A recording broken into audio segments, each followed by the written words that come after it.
Okay, a lot of you guys aren't going to like this lesson here, but we will do it. Graph the function's inverse. Okay, you're not graphing the function, you're graphing its inverse. How do you do that? Well, that's what the video is for. Identify the domain and range, and then we have to answer, is the inverse a function? And we're going to just do one page. We're going to do one function on each page. We're only going to use one of the graphs, okay, because I got quite a bit of work to write out here. Okay, f of x, just get rid of that and put y, okay, because that's what that means when you're talking graphs. Y equals x plus 3 to the second power plus 1. Now, the function, it's a quadratic function because the variable, the independent variable x is to the second power. So quadratic function. Now, if I have to graph a quadratic function, I'm going to make 3 coordinates. Okay, no tables. 3 coordinates. Now, take the whatever's to the second power, okay, in that parentheses, it's in vertex form. So you're going to find the middle x right there, because quadratic functions form u's, okay. So you set the inside expression, x plus 3, okay, you set that equal to 0, minus 3, minus 3. So at the vertex, x is negative 3. Okay. Because you have a quantity to the second power, you're trying to find the x value that when you add 3 would take your quantity squared to 0, which is the low point of a quantity squared. Okay, then you just go 1 in each direction, and then you plug them into the calculator, or into the function. So we're going to be taking negative 2 plus 3 to the second power plus 1 gives me 2.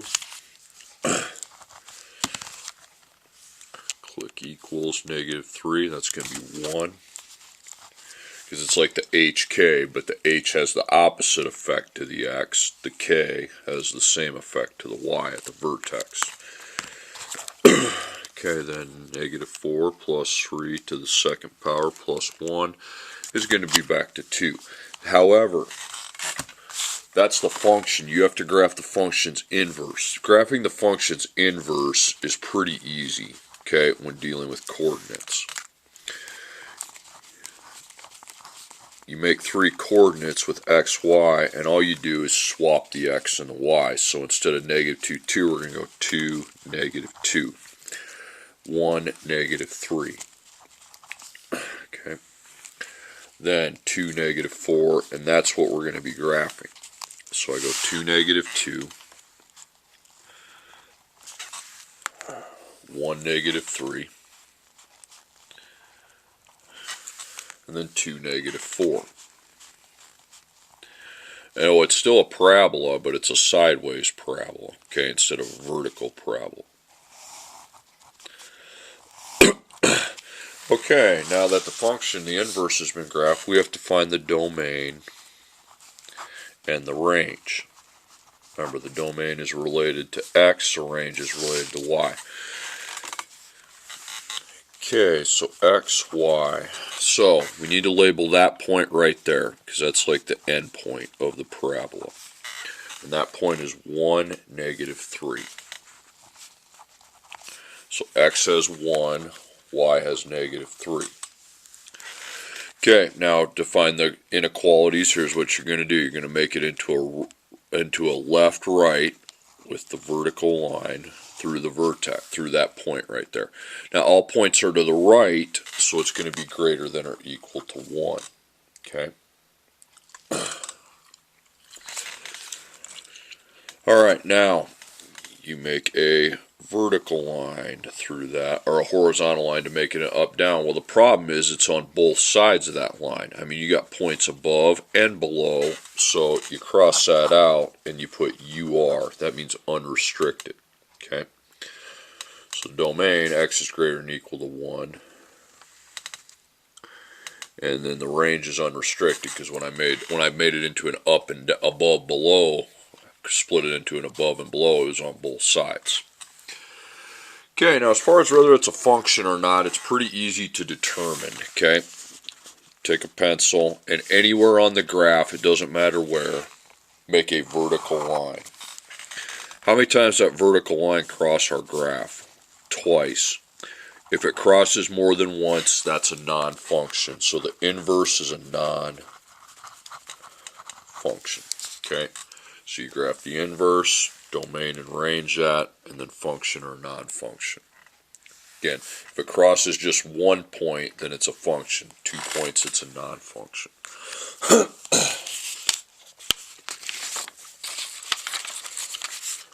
Okay, next problem. Get that out and put y. Okay. Y equals 2 times the square root of x plus 1. So this is a radical function. Okay. Now remember how you set up a radical function. You just go y equals square root of x on a radical, and you set up your parent table. Okay. So I would only want to pick numbers that can be square rooted. Negatives cannot be square rooted. Okay, it can be cube rooted but not square rooted. So the first number with a perfect square is 1, then 4, then 9. Okay, and then put those numbers into a square root function. You're going to get 3, 2, 1, and 0. Okay, that should look somewhat familiar. Now you have to go here and make your transformations, okay, on a radical function. So you parenthesize the inside. That's h, and h has the opposite effect on the x, okay? So minus 1. So, and then so I minus 1, 9 minus 1 is 8, 4 minus 1 is 3, 1 minus 1 is 0, 0 minus 1 is negative 1. Okay, now this is an a value. A's have the same operational effect to the y, so at times 2 would be times 2 to y. There are no k's being added or subtracted outside of the radical, so no k's. Okay, 3 times 2 is 6, 2 times 2 is 4, 2, and 0. But you're graphing the inverse, so you go make your table before you graph.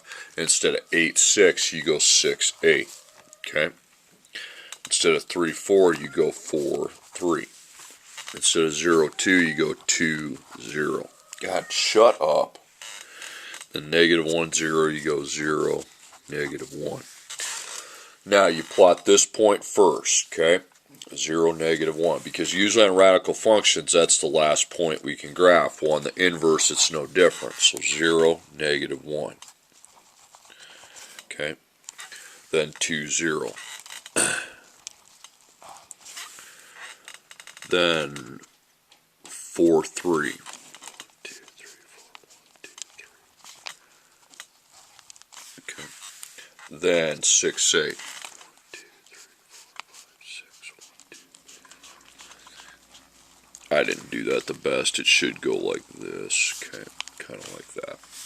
Now, arrow would go that way, just like a radical function. It always goes that way, but then that's your end point right there. Only one arrow on this way. Because in the original function, you can't be having negatives and square roots. Well, you're like, well, you have a negative 1. Yeah, but negative 1 plus 1 is not a negative. That's 0. Okay. Alright, so here we go. Now it's just domain and range. Okay, so the domain is related to 0. The range related to negative 1. So you make it into a right-left, okay, for the x's. All points going to the right, so that would be greater than or equal to 0. Now the range, you split it up into an upper half and a bottom half through that point. All points this time are only above that line I just drew, okay? So it'd be greater than or equal to negative 1. It was unrestricted on the last one because when I made the horizontal line, we had above and below, okay? So right there. Okay, function or non-function, all you do is take a thing. That only crossed it in one place, so that's a function.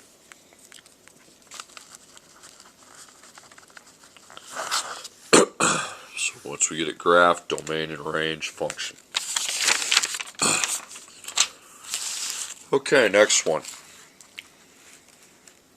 F of x equals 2x plus 3. So, what kind of function is this? Well, it's not a quadratic because it's not to the second power. It's not a radical function either because there's no radical. It's just x to the first power, so that's a linear function. Now, with linear functions, we've been doing slope y-intercept, but if I have to do the inverse, okay, which I do, I'm going to make 3 coordinates, and I'm just going to put 0, 1, and 2, because doing the m and b isn't really going to do us any good, because that would be for the original function, because then how am I going to do the inverse without coordinates to go off of? So, if you know it's linear, just go 0, 1, 2, okay? Just pick, or 1, 2, 3. Pick 3 simple points. Keep it simple, okay? Because it's a line, so it doesn't really matter what the x's are, but keep it something simple. Then you just plug them in. 2 times 0 is 0, plus 3 is 3. 2 times 1 is 1, plus 3 is 5, and then 7. That's why the slope is 2 over 1. But the inverse, see, now I can easily make an inverse because I see my coordinates. And I'm going to go 3, 0, 5, 1, 7, 2. So 1, 2, 3. Then 5, 1, 1, 2, 3, 4, 5, up 1. 7, 2, 1, 2, 3, 4, 5, 6, 7, 1, 2. Okay, and that's a line. Okay, it's a linear function. And the domain and range are both unrestricted because you don't have like an endpoint anywhere. So unrestricted, both of them. Okay. Then function or not a function? Well, it's pretty obviously going to be a function because it would just cross one point. The vertical line. You make just a vertical line anywhere on the graph. You count how many times it crosses. Crossing it once is a function. It's a one-to-one function. So after you get the graph done, you need to do the domain range and then identify whether it's a function or not. Okay, I'm going to go through another round of those. F of x equals negative 2 times the quantity x minus 4 to the second minus 3. So that's y. Now, if you look up videos on YouTube, they're going to have you, most of the videos I saw, they have you swapping the x and y, okay, and then getting the y by itself. Complete nonsense, okay. When you're trying to make a graph, you don't need to do that. You need to just make a parentheses or table of values and then just switch them. Just flop the x's and the y's, okay. Okay, that's a quadratic function. So again, it's either going to be quadratic, radical, or linear. Okay, quadratic. Quadratic, we need 3 points. Those are a form to use. Might be that way, might be this way. So we obviously need to find the vertex. Now when I have a whole quantity squared, the x at the vertex is just x minus 4 equals 0. So x would give me a value of 4. Because remember, that's like an h value, and those have the opposite effect on the x. So a minus 4 would make that 4. Okay, then you just go 3, 5, or 5 and 3, doesn't matter. Okay, negative 2. I'm not really concerned with the a and the k on a quadratic. Okay, the h is very important, but the a and the k, you know. Make sure you're taking good notes because this. You will probably want to refer back to them. Okay, so 3 gives me a y output of negative 5. 4 is going to give me a negative 3. Negative 3. That's why I always told you that at the vertex, the h has the opposite effect to the x, and the k has the same effect on the y. Okay, and then this, hopefully the 5 takes me back to negative 5, which it does. So that's how we need to be setting up quadratic functions with the second power. 3 coordinates. You have to find the vertex. Okay. So 3, negative 5. So 1. And now, no, don't graph that. You got to graph the inverse. So it's going to be negative 5, 3. Negative 3 and 4. Negative 5 and 5. So you go back 5, up 3. back 3, up 4, then back 5, okay, up 5. Now, it's a sideways parabola, because it's an inverse. So domain and range. So this guy here is where the domain and range is based at on a parabola. Okay, that point is negative 3, 4. So x, negative 3, y with 4 at least, or so I think. So I make it into a right, left. This time all points are to the left. So if they're to the left, it's less than or equal to. It's negative 3, then you only go this way. Those numbers are x coordinates are less than negative 3. Okay, now the range, okay, make a horizontal line, and we have points above and below the line, which means it's unrestricted, okay. So I put the 4 down, but when I realize it's unrestricted, I just put UR. Okay, function or not, well, crosses there and there. It doesn't matter where the vertical line goes, okay, it's going to cross it twice. That's a non-function.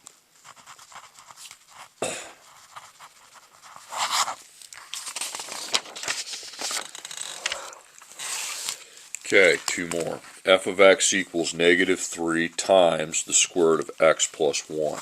Okay, so that's a radical function.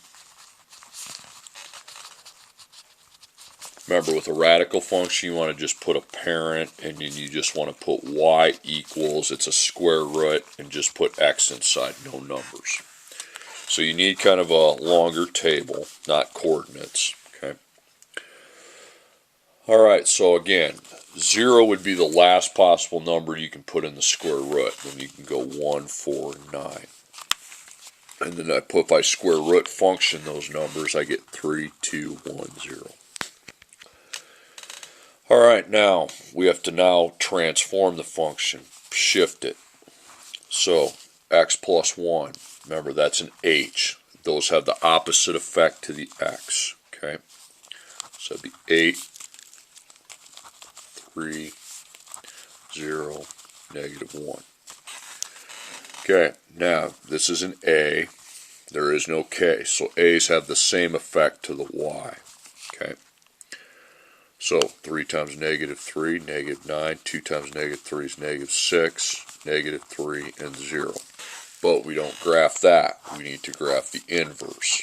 Okay, so now it's negative 9, 8, negative 6 with 3, negative 3 with 0, and then 0, negative 1.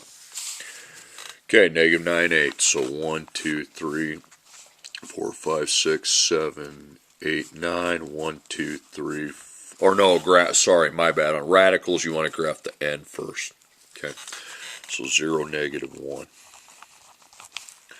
Label that one. Negative 3, 0.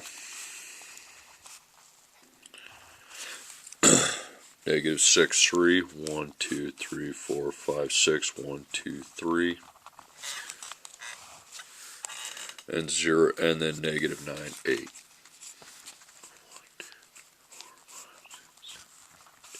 And then that way it keeps going. Because see, after I put 9 and I can go 16, 25, whatever. Okay.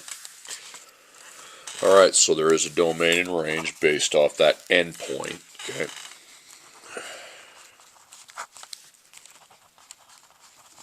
X, y. So x is 0 and y is negative 1.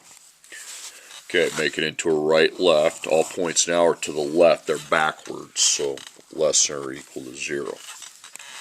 Now split it into an upper, lower. All points are on the upper half, so that'd be greater than or equal to negative 1 for the range. Okay. Alright, function or not? Well, anywhere crosses it at one point, so that is a function.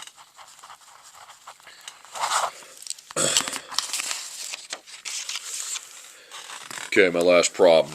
F of x equals negative 1/2 x plus 3. Okay, take your f of x out and just replace it with y.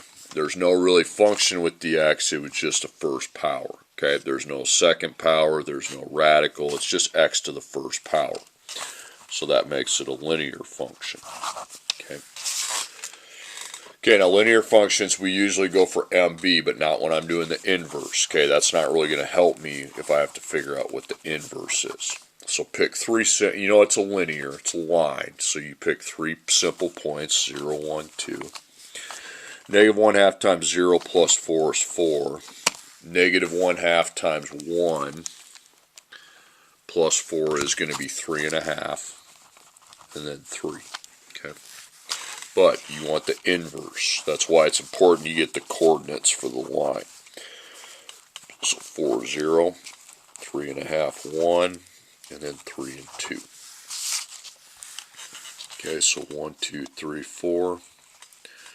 1, 2, 3, 3.5, 1, and then 3, 2, and it's a linear, it's just a straight line for me. Okay. Okay, on a line, domain and range are unrestricted. And that's obviously going to be a function because it crosses at just one point.